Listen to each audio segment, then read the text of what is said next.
Hi guys, current affairs funda में आप सभी का स्वागत है। मैं हूं आपके साथ अभिषेक शर्मा और इस वीडियो में हम 11 जून तक के सभी इंपॉर्टेंट करंट अफेयर्स कवर करने वाले हैं। वीडियो को अंत तक जरूर देखिएगा, काफ़ी कुछ आपको जानने के लिए मिलेगा।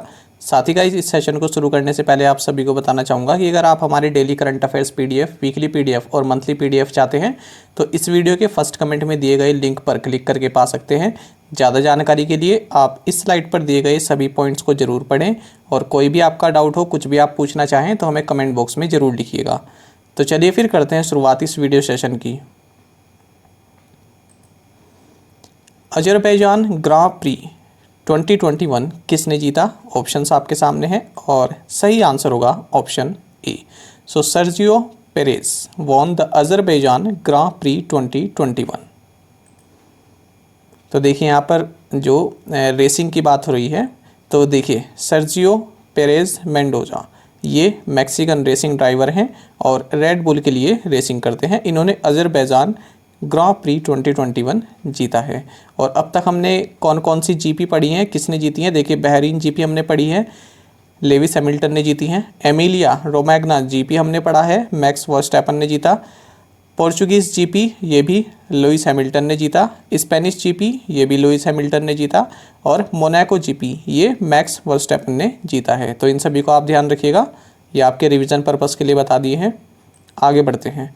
किस राज्य ने प्राणवायु देवता पेंशन योजना शुरू की? ऑप्शंस आपके सामने हैं और सही आंसर होगा ऑप्शन सी। हरियाणा लॉन्च्ड प्राणवायु देवता पेंशन स्कीम। यहाँ पर आप हरियाणा के सीएम मनोहर लाल खट्टर का ये ट्वीट भी देख सकते हैं। इन्होंने प्राणवायु देवता पेंशन योजना करनाल में ऑक्सी वन, पंचकुला में ऑक्सी वन और हरियाणा में पंचवटी पौधारोपण, इन सभी योजनाओं को जो है लागू किया है। जानते हैं इसके बारे में। देखिए पहला है हमारे पास प्राणवायु देवता पेंशन स्कीम। तो जो भी पेड़ 75 साल या इससे अधिक वर्ष के हैं उनकी मेंटेनेंस या रख रखाव के लिए विलेज पंचायत या जो भी रिस्पॉन्सिबल बॉडी है उन्हें 2500 रुपये प्रति वर्ष दिए जाएंगे। दूसरा है हमारे पास ऑक्सीवन या ऑक्सीजन फॉरेस्ट। तो ऑक्सीवन इस तरह की भूमि है जहां 3 करोड़ पेड़ लगाए जाएंगे और हरियाणा की 8 लाख हेक्टेयर भूमि का 10% ये ऑक्सीवन कवर करेंगे। हरियाणा की बात करें तो गवर्नर हैं सत्यदेव नारायण आर्य, चीफ मिनिस्टर मनोहर लाल खट्टर हैं और कैपिटल है चंडीगढ़। आगे बढ़ते हैं। बंधन बैंक के एमडी और सीईओ कौन है? ऑप्शंस आपके सामने हैं और सही आंसर होगा option D. So Chandrashekhar Ghosh is the MD and CEO of बंधन बैंक। किस लिए न्यूज़ में है? क्योंकि रिजर्व बैंक ऑफ इंडिया ने अपनी सहमति दे दी है कि चंद्रशेखर घोष इनको फर्दर 3 साल के लिए बंधन बैंक का एमडी एंड सीईओ नियुक्त किया जाता है। फिर से नियुक्त इनको किया जाता है। बंधन बैंक का हेडक्वार्टर्स कोलकाता में है, वेस्ट बंगाल, याद रखिएगा। आगे बढ़ते हैं। भारतीय रिजर्व बैंक ने वित्त वर्ष 2021-22 के लिए उपभोक्ता मूल्य सूचकांक यानी सीपीआई मुद्रास्फीति का अनुमान कितने प्रतिशत रखा है? ऑप्शंस आपके सामने हैं और करेक्ट आंसर होगा option A. The reserve bank of India projected consumer price index inflation eight 5.1% for physical year 21-22। देखिए जानते हैं इसके बारे में। पहले आप ये जानिए, कंज्यूमर प्राइस इंडेक्स इन्फ्लेशन लिखा है फ्रेंड्स, बहुत आसान शब्द में मैं आपको बताऊंगा, बस आप ध्यान से सुनिएगा, स्किप मत कीजिएगा। इन्फ्लेशन का मतलब क्या हुआ? इन्फ्लेशन का मतलब हुआ है जो आपकी करेंसी है, जो आपकी मनी है, उसकी वैल्यू डिक्रीज़ होना। देखिए 2010 में कोई पेन हम 2 रुपये का लेते थे, लेकिन आज 2021 में वही पेन हम 10 रुपये का ले रहे हैं। तो इसका मतलब क्या हुआ? जो आपकी करेंसी है, जो आपकी मनी है, उसकी वैल्यू डिक्रीज़ हुई है। क्योंकि वहाँ पर अगर हम साल 2010 की बात करें, जब पेन 2 रुपये का था, तो आप उस वक्त 10 रुपये में कई सारी चीज़ें ले सकते थे। लेकिन अब 2021 में उन 10 रुपये में आप केवल एक पेन ही ले सकते हैं। इसका मतलब क्या हुआ? आपकी जो परचेजिंग पावर कैपेसिटी है, आपकी जो खरीदने की क्षमता है, वो आपकी कम हुई है। अब केवल 10 रुपये में एक ही आइटम आ रहा है। तो इसका मतलब क्या हुआ? जो आपकी मनी की वैल्यू है वो डिक्रीज़ हुई है और जो आपका प्रोडक्ट है उसका जो मूल्य है वो ज़्यादा हुआ है, वो राइज हुआ है। तो इसको बोलते हैं इन्फ्लेशन। अगर हम इंग्लिश में बोले तो इस तरह से कह सकते हैं, inflation is the rate at which the value of currency is falling and prices of goods and services are rising. तो इसको बोलते हैं इन्फ्लेशन। अब बात करते हैं कंज्यूमर प्राइस इंडेक्स इन्फ्लेशन की। तो इसका मतलब क्या हुआ? देखिए कंज्यूमर द्वारा जो भी गुड्स एंड सर्विसेज प्रयोग की जा रही हैं उनके मूल्यों में जो चेंज हुआ है तो उसका डेटा कलेक्ट करके फिर जो हम इन्फ्लेशन जो हम देखते हैं कि कितनी रिटेल इन्फ्लेशन हुई है उसको मेज़र किया जाता है, उसको बोलते हैं CPI, कंज्यूमर प्राइस इंडेक्स। फिर से मैं रिपीट कर देता हूँ, कंज्यूमर द्वारा जो भी गुड्स एंड सर्विसेज प्रयोग की जा रही हैं उनके मूल्यों में जो चेंज हुआ है ओवर द टाइम तो उसका डेटा कलेक्ट करना, फिर उसके बाद देखना कि इन्फ्लेशन कितना हुआ है, उसको बोलते हैं कंज्यूमर प्राइस इंडेक्स। ठीक है, आई होप आप समझ गए होंगे, या इस तरह से कह सकते हैं। देखिए जैसे मान लीजिए 2010 में पेन 2 रुपये का था, उसके बाद 2015 में उस पेन की वैल्यू 5 रुपये हो गई और 2021 में उस पेन की वैल्यू हो गई आपकी 10 रुपये। तो हम एक ट्रैक रिकॉर्ड रख रहे हैं, हम क्या रख रहे हैं, एक ट्रैक रिकॉर्ड रख रहे हैं। 2010 से हमने देखा 2 रुपये, फिर 2015 में हमने देखा 5 रुपये और फिर उसके बाद हमने देखा कि 10 रुपये। तो ये एक रिकॉर्ड रखा जा रहा है, ठीक है, कि उस प्रोडक्ट की जो रेट है उसमें कितना इंक्रीज़ हुआ है। तो इस ट्रैक रिकॉर्ड को बोलते हैं कंज्यूमर प्राइस इंडेक्स। तो ये कहा है रिजर्व बैंक ऑफ इंडिया ने कि 5.4% रहने वाला है फिजिकल ईयर 21-22 में। आई होप आप समझ गए होंगे। और साथ ही आपको ये भी जानना चाहिए कि देखिए किस तरह के प्रोडक्ट्स होते हैं कंज्यूमर प्राइस इंडेक्स में। कई तरह के प्रोडक्ट्स होते हैं, एक फिक्स लिस्ट होती है जैसे फूड आइटम्स, हाउसिंग, अपैरल और आपका ये transportation, electronics, education, medical care, ये इन सभी की जो भी प्राइस है, जो भी हमें चेंज आ रहा है उस सभी को यहाँ पर कंसिडर किया जाता है। यहाँ तक कि जो सेंट्रल गवर्नमेंट है, ये जो अपने गवर्नमेंट्स को डीए देता है, जो डियरनेस अलाउंस देता है, ये भी CPI के बेस पर ही देता है। अच्छा, आपको ये भी बता दें कि भारत में 4 तरह के कंज्यूमर प्राइस इंडेक्स नंबर्स आते हैं। एक तो होता है CPI for industrial workers, IW, इसको labour bureau in the ministry of labour द्वारा तैयार किया जाता है। दूसरा है CPI फॉर एग्रीकल्चरल लेबर्स, इसको भी लेबर ब्यूरो द्वारा तैयार किया जाता है। तीसरा है CPI फॉर रूरल लेबरर्स, इसको भी लेबर ब्यूरो द्वारा तैयार किया जाता है। और चौथा है CPI अर्बन, CPI रूरल और CPI कंबाइंड, इसको ministry of statistics and programme implementation द्वारा तैयार किया जाता है। साथ ही आपको बता दें कि CPI को कैलकुलेट करने का जो बेस ईयर है ये 2012 है। आगे बढ़ते हैं। एनीमिया मुक्त भारत सूचकांक 2020-21 में कौन सा राज्य पहले स्थान पर रहा है? ऑप्शंस आपके सामने हैं और करेक्ट आंसर होगा option C. So Madhya Pradesh is at the first position in the anaemia Mukt Bharat index 2020-21। तो जानते हैं इसके बारे में। देखिए पहले तो ये जान लीजिए एनीमिया का मतलब क्या है। एनीमिया का मतलब है खून की कमी, यानी कि हीमोग्लोबिन का स्तर काफ़ी कम होना, या फिर आप कह सकते हैं जो आपके रेड ब्लड सेल्स हैं वो काफ़ी लो होना, तो उसको बोलते हैं एनीमिया। तो एनीमिया मुक्त भारत इंडेक्स 2020-21 में मध्य प्रदेश की फर्स्ट पोजीशन है, उसके बाद ओडिशा और तीसरे नंबर पर है हिमाचल प्रदेश। साथ ही आपको ये भी जानना चाहिए कि जो ये एनीमिया मुक्त भारत स्ट्रेटजी है, ये जो आपका प्रधान जो आपकी prime ministers over आर्जिंग scheme for holistic nourishment, जिसे आप कहते हैं पोषण अभियान, तो इसके तहत इस एनीमिया मुक्त भारत स्ट्रेटजी को इम्प्लीमेंट किया जा रहा है। और इसका उद्देश्य यह है कि जो एनीमिया है इसको प्रतिवर्ष 3% की दर से घटाया जाए। और आपको ये भी जानना चाहिए कि पोषण अभियान को साल 2018 में लॉन्च किया गया था और इसका एम है कि 2022 तक जो मेल न्यूट्रिशन है भारत को इससे फ्री करना। डिंको सिंह, जिनका हाल ही में निधन हो गया, किस खेल से जुड़े हुए थे? ऑप्शंस आपके सामने हैं और करेक्ट आंसर होगा option B. Dinko Singh who passed away recently was associated with boxing. तो ये काफ़ी फेमस बॉक्सर रहे हैं और इनका हाल ही में निधन हो गया है। ये मणिपुर से थे। और आपको बता दें कि इन्होंने 1998 में जो बैंकॉक थाईलैंड के जो एशियन गेम्स हुए थे उसमें भारत के लिए गोल्ड मेडल जीता था। और इसी साल 1998 में इन्हें अर्जुन अवार्ड से भी सम्मानित किया गया था। साल 2013 में इनको पद्मश्री से भी सम्मानित किया गया। भारत थाईलैंड के बीच हाल ही में किस नौसैनिक अभ्यास का 31वां संस्करण आयोजित किया गया? ऑप्शंस आपके सामने हैं और करेक्ट आंसर होगा option B. So 31st edition of CORPAT naval exercise between India and Thailand held recently। तो कॉरपेट का मतलब है कोऑर्डिनेटेड पेट्रोल। तो इंडिया और थाईलैंड के बीच ये हुआ है। देखिए कॉरपेट और एक सिंपल सा है, किसी के भी साथ हो सकता है, ठीक है। जैसे पैसेज एक्सरसाइज है, पैसेज एक्सरसाइज है, उसी तरह से कॉर्पेट भी है। तो इंडियन नेवी और रॉयल नेवी के बीच हुआ है ये 31st एडिशन ये रहा है। साथ ही मैं आपको और भी एक्सरसाइज यहाँ पर रिवाइज करवा देता हूँ। फ्रांस के बीच में है फ्रांस और इंडिया के बीच में एक्सरसाइज शक्ति और वरुण है। चाइना के साथ हम करते हैं हैंड इन हैंड। इंडोनेशिया के साथ हम करते हैं गरुड़ शक्ति। कजाकिस्तान के साथ करते हैं प्रबल दोस्तिक। मालदीव्स के साथ करते हैं यूकेवेरिन। मंगोलिया के साथ करते हैं नोमैडिक एलिफेंट। म्यांमार के साथ करते हैं इम्बेक्स। नेपाल के साथ करते हैं सूर्य किरण। ओमान के साथ करते हैं अल नगा, नशीम अल बहर और एक्सरसाइज ईस्टर्न ब्रिज। साथ ही रशिया के साथ हम करते हैं एक्सरसाइज इंद्र। सीसेल्स के साथ हम करते हैं एक्सरसाइज लामितीय। श्रीलंका के साथ करते हैं एक्सरसाइज मित्र शक्ति।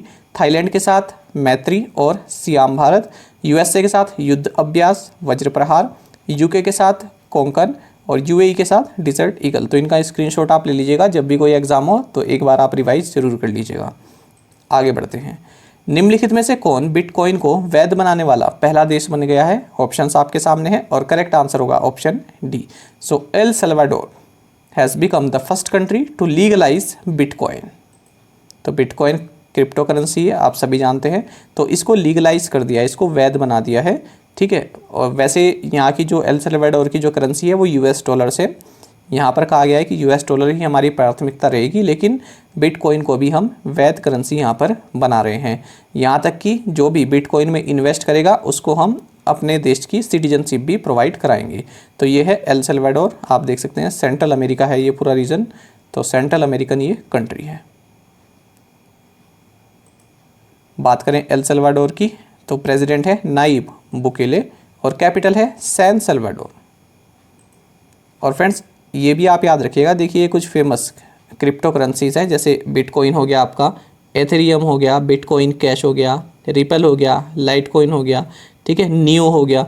तो इस तरह की करेंसी कभी कभी इस तरह से पूछ ली जाती है एग्जाम में। जैसे आपसे ये पूछ लिया कि एथेरियम क्या है, 4 ऑप्शंस आपको दे देंगे, क्रिप्टो करेंसी है या फिर क्रिप्टो इंडेक्स है, इस तरह से पूछ लिए जाते हैं, ठीक है। कोई एस्टेरॉइड है, इस तरह से पूछ लिया जाता है। तो उसमें आपको आंसर देना होता है, आपने देखा भी होगा कई बार पूछ लिया जाता है। तो याद रखिएगा ये सभी क्रिप्टो करेंसी, इनमें कुछ खास भी हैं, उनके नाम आप याद रखिएगा। पेट्रोलियम और प्राकृतिक गैस नियामक बोर्ड के नए अध्यक्ष के रूप में किसे चुना गया है? ऑप्शंस आपके सामने हैं, सही आंसर होगा option D. Sanjeev Nandan Sahay has been selected as the new chairman of petroleum and natural gas regulatory board. तो इस क्वेश्चन में केवल इतना ही जानने के लिए है। आगे बढ़ते हैं। कौन सा देश भारत को 3 MH-60 Romeo multi role helicopter सौंपेगा? ऑप्शंस आपके सामने हैं, सही आंसर होगा option A. So United States will hand over 3 MH-60 Romeo multi role choppers to India. ये क्वेश्चन इस तरह से भी पूछा जा सकता है कि MH-60 रोमियो क्या है? क्या ये कोई पेट्रोल वेसल है, या क्या ये कोई मिसाइल है, क्या ये कोई सैटेलाइट है, ठीक है। इस तरह से क्या ये कोई चॉपर्स हैं, इस तरह से क्वेश्चन भी पूछ लिया जाता है। तो उस कंडीशन में आंसर होगा चॉपर्स हैं ये। तो यूनाइटेड स्टेट्स भारत को सौंपेगा जुलाई के महीने में, और इसके लिए भारत ने 16,000 करोड़ की डील भी की थी पहले। तो उसके तहत अमेरिका भारत को 24 MH-60 रोमियो हेलीकॉप्टर्स प्रोवाइड कराएगा। किसके द्वारा बनाए गए हैं? लॉकहीड मार्टिन के द्वारा बनाए गए हैं। CBSE ने स्कूलों में कोडिंग और डेटा साइंस शुरू करने के लिए किस तकनीकी कंपनी के साथ सहयोग किया है? सही आंसर होगा option D. So CBSE has collaborated with Microsoft to introduce coding and data science in schools. तो क्लास 6 to 12 इनके कोर्स में coding and data science include करने के लिए CBSE यानी central board of secondary education ने Microsoft के साथ कोलैबोरेट किया है या पार्टनरशिप की है।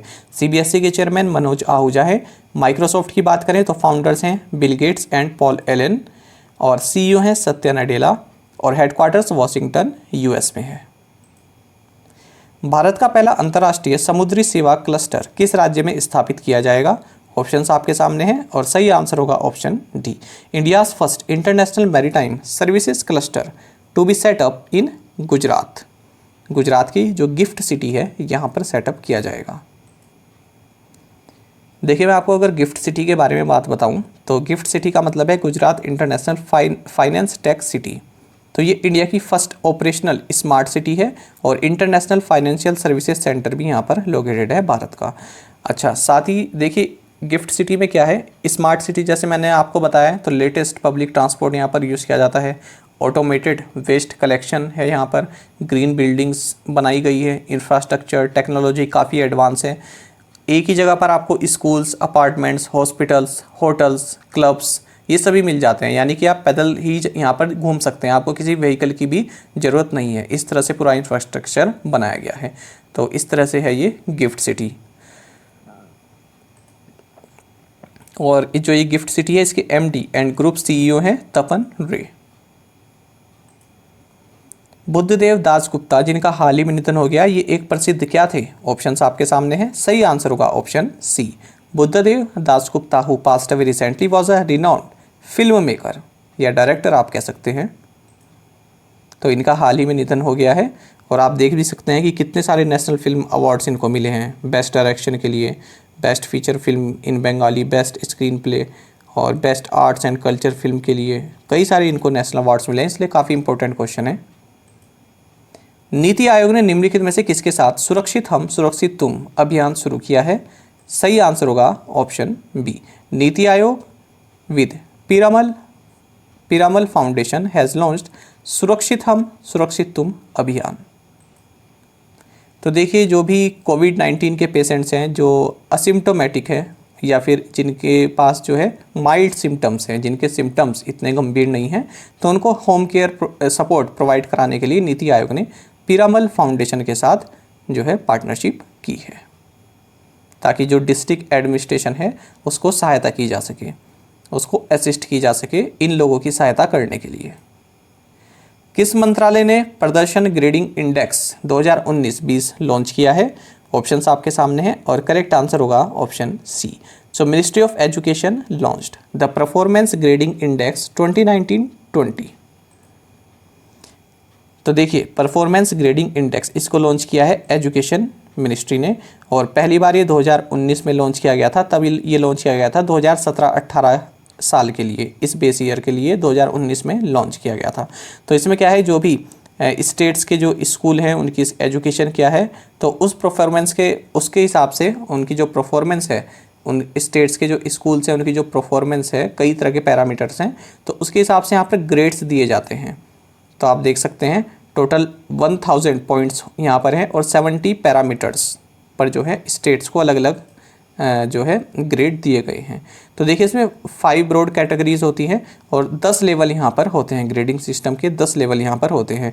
ये आप याद रखिएगा कि सबसे अच्छा ग्रेड मिला है पंजाब को, या पॉइंट्स मिले हैं पंजाब को 929 आउट ऑफ 1000 पॉइंट्स जो है पंजाब को मिले हैं। फिर चंडीगढ़ है, फिर तमिलनाडु है, फिर अंडमान निकोबार है, फिर केरल है। तो इन्होंने काफ़ी अच्छा यहाँ पर स्कोर किया है और इन्होंने ग्रेड 1++ या लेवल 2 आप कह सकते हैं, ये इन्होंने ऑब्टेन किया है। जबकि यहाँ पर केवल जो लद्दाख यूनियन टेरिटरी है इसको ही सबसे लोवेस्ट ग्रेड यहाँ पर मिला है। और 33 स्टेट्स और यूटीज़ को कहा गया है कि इन्होंने अपना जो है स्कोर अपना इम्प्रूव किया है एज़ कम्पेयर टू 2018-19। निम्नलिखित में से कौन प्रतिष्ठित यूएन ग्लोबल कॉम्पैक्ट के सीईओ वाटर मैंडेट का हस्ताक्षरकर्ता बन गया है? ऑप्शंस आपके सामने हैं और करेक्ट आंसर होगा ऑप्शन बी।